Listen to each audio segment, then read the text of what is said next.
சிவன் அவன் என் சிந்தையுள் நின்ற அதனால் அவன் அருளாலே அவன் தாழ் வணங்கி.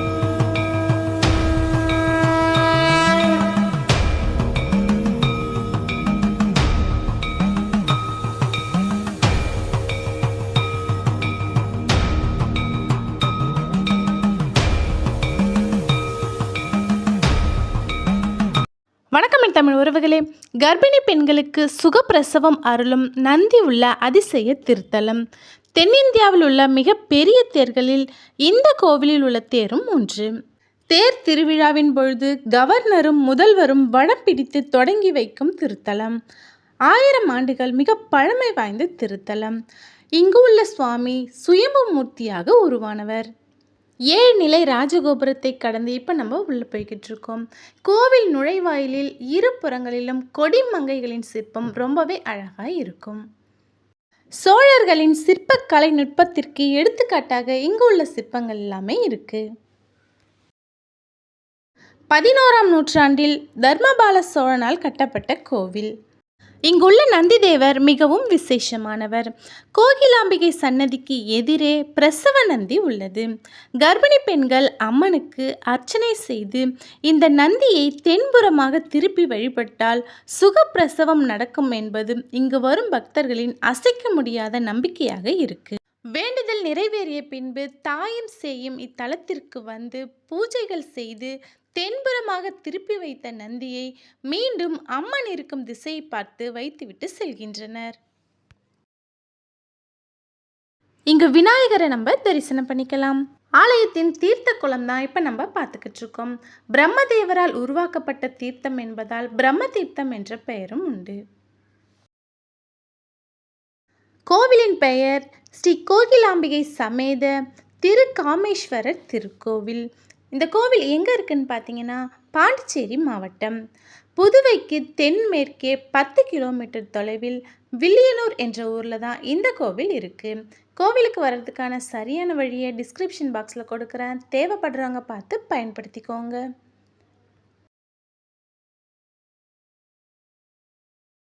ஆலயத்தில் கேதுவுக்கென தனி சன்னதியும் உள்ளது. இங்கே நம்ம சுவாமியை தரிசனம் பண்ணிக்கலாம்.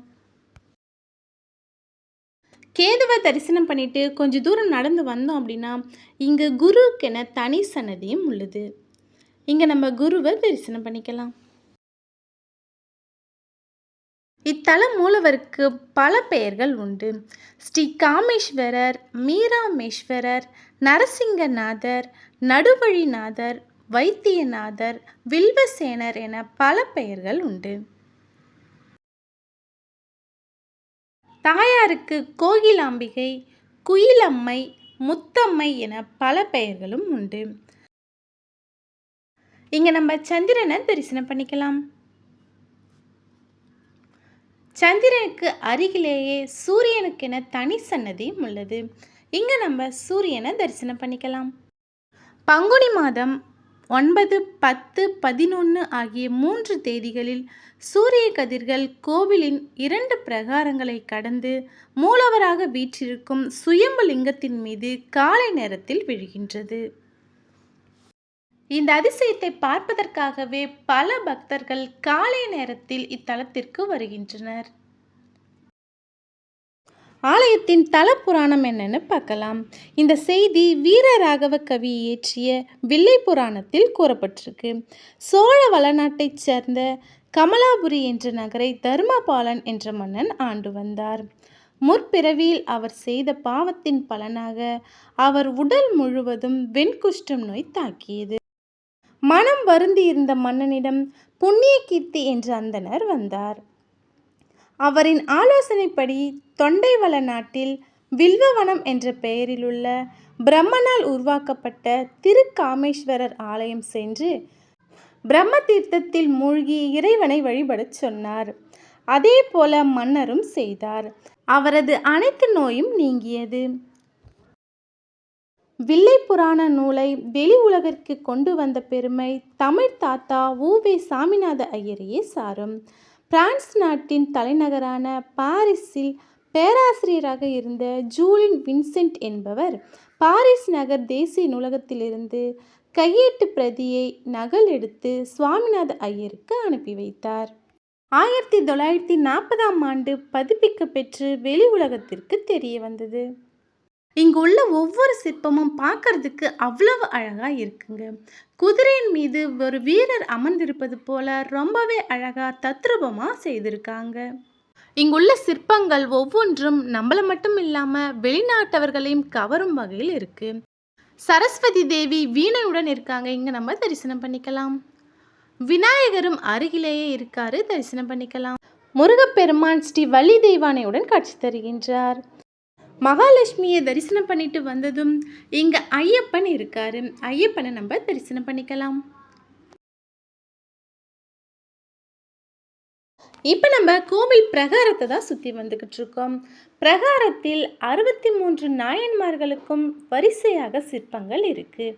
இங்கே நம்ம நாயன்மார்களை தரிசனம் பண்ணிக்கலாம். நாயன்மார்களை தொடர்ந்து வந்ததும் காட்சிநாதர் நந்தியுடன் இருக்காரு, இங்கே நம்ம தரிசனம் பண்ணிக்கலாம்.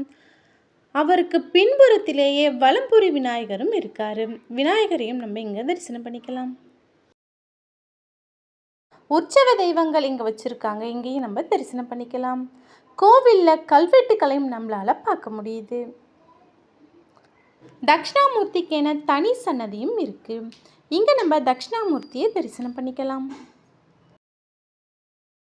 பாலகணபதி, சோமஸ்கந்தர், நடராஜரின் சிற்பங்களும் ஆலயத்தில் இருக்குது.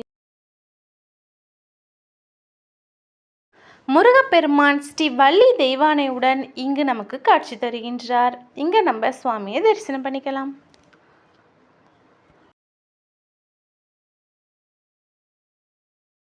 கருவறை கோஷ்டத்தில் பிரம்மதேவர் இங்கே இருக்காரு, பிரம்மாவை நம்ம தரிசனம் பண்ணிக்கலாம்.